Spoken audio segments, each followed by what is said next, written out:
About 1977, I decided to have a look at the Quran. I never met a Muslim. I lived 100 kilometers from the nearest Muslim. See, what interested me was what non-Muslims said about Muhammad. There are books and books written about Muhammad that tell you, one thing we know for sure about this man, he had an outside source of information. One book I've got says the Quran was written by a committee, because they've established so well that there's information in there that an Arabian shouldn't have known. He must have had someone from the outside bringing him this information. So they say, one thing we know for sure, he had an outside source of information. Now, he said this book was a revelation. So they say, you see, he was a liar. He got it from somewhere, he put it in a book, and he gave it to someone, telling him it was from God. He was a liar. Other people write books and books on the subject of Muhammad, and they say, one thing we know for sure, he thought he was a prophet. He was crazy.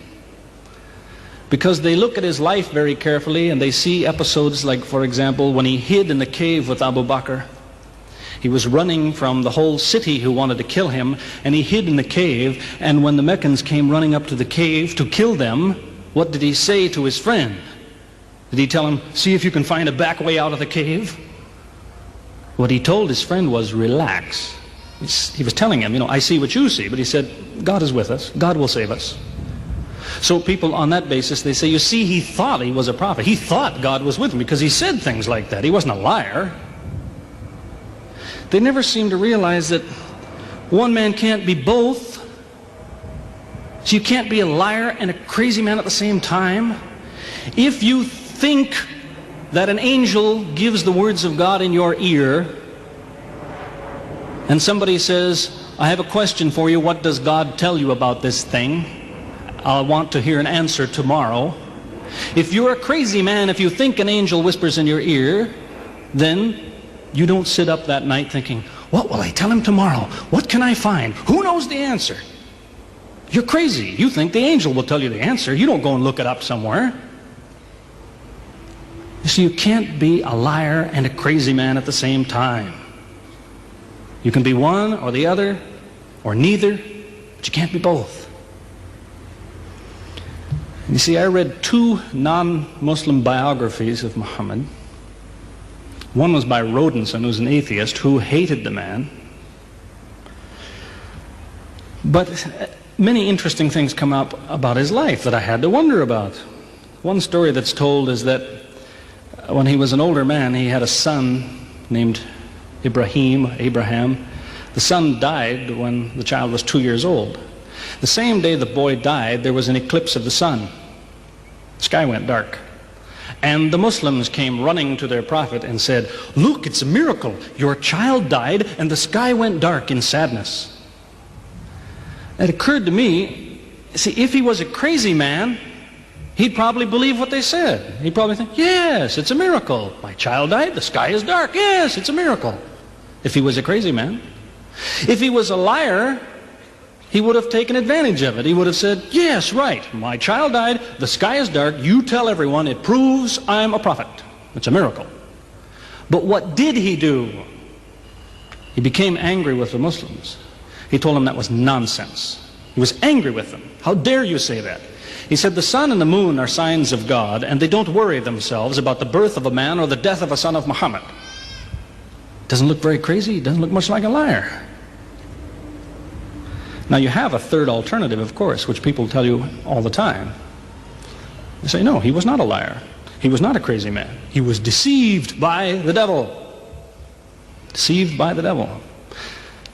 It's an interesting idea, but whatever you say, you better be ready to back it up.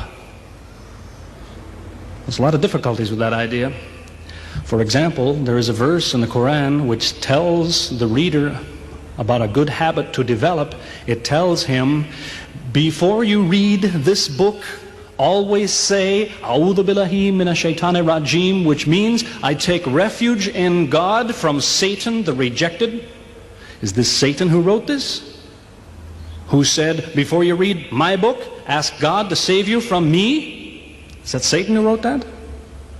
As Jesus said, if Satan is divided against himself, then his kingdom will fall. He's fighting against his own interests. So let me finish with a story that illustrates a point. As I said, there's many theories and many explanations around, many explanations. But an explanation, something somebody tells you, is just so much air coming out of his mouth unless he has proof and unless he offers you something that you can use to falsify it.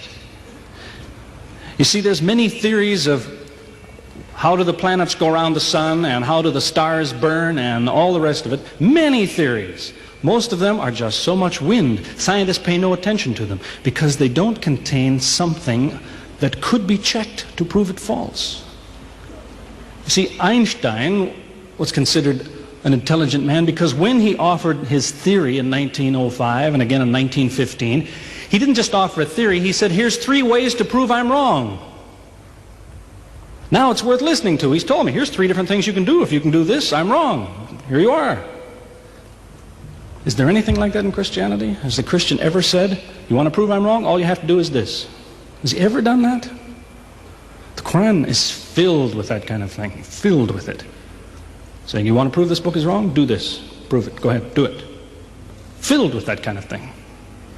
There's an example of it that made a big impression in its day, during the lifetime, 14 centuries ago, of the Prophet of Islam. You see, he had an uncle named Abu Lahab. That was his nickname, Abu Lahab. This man hated Muhammad. He hated anything the man said. He used to watch him going through the city, and if he saw him talking to someone, he waited till they split up. He'd go after the man he spoke to and take him and say, what did Muhammad tell you? Whatever it is, it's a lie. Did he tell you day? It's night. Did he say black? It's white. Exact opposite. Whatever he heard the Muslims say, he said the opposite. That was the way his mind worked. There's a little chapter of the Quran called Lahab, and it says about this man that he'll never change. It condemns him to hell, Jahannam. You see, if the man had ever become a Muslim, the Muslims would believe, well, now he's not condemned anymore. You see, for 10 years before Abu Lahab died, that was a part of the Quran. And the Muslims could come to Abu Lahab and say, do you know, it's been revealed to us in our book that you will never be a Muslim. God says you will never be a Muslim. For 10 years they told him that. All he had to do was say, well, your book is wrong. I want to be a Muslim. What do you think of your book now? That's all he had to do. He had 10 years to think about it. And that's the way he was. See, if somebody is your enemy, you don't come to him and say, you want to prove I'm wrong? Here, say this. Come on, say it. If all you have to do is say the words and I'm wrong, you finish me. He never did it. See, this is one of many cases of something that was offered that could have been falsifiable. So it was. As I say, in 1978, after, how long would that be? 15 years of arguing with the church authorities, one place or another, I got the idea. I'm going to argue with some other people. I'm going to read the Quran, see how much of it is any good, pick out the true, pick out the false. Thought it'll take a few years, it'll take some serious study and so on. I read through it. About 3 days later, I finished it. I said, this is what I've been saying for 15 years. So I went to find some Muslims. I don't want somebody to feel you've been tricked into something. I haven't said anything about Christianity that isn't true. I haven't said anything about Islam that isn't true unless it was a slip of the tongue or something. I'm simply trying to remind an individual, don't close your mind before it's too late. Don't make up your mind before you have all the facts. Most people who used to be Christians and become Muslims will tell you, I am a better Christian than I used to be. Now I follow Christ. I didn't before. That's what I would tell you.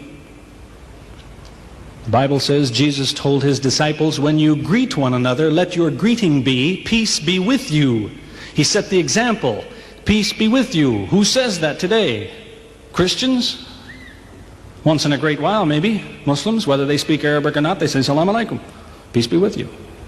Jesus, when he prayed in the Garden of Gethsemane, put his forehead on the ground. Who prays like that? Christians or Muslims? Jesus used to fast for more than a month at a time. Who fasts today? Christians or Muslims? who really is trying to imitate Jesus. Somebody said to me before coming in here, they said, the Muslims make Jesus out, they insult him and so on and so on. How, possibly, do they insult him? They lift him up.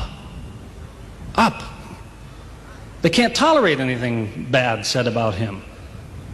They would just as quickly tell you that, they say Muhammad Rasulullah means Muhammad is the messenger of God. They will just as quickly say Isa, Jesus, Isa, Rasulullah, no problem.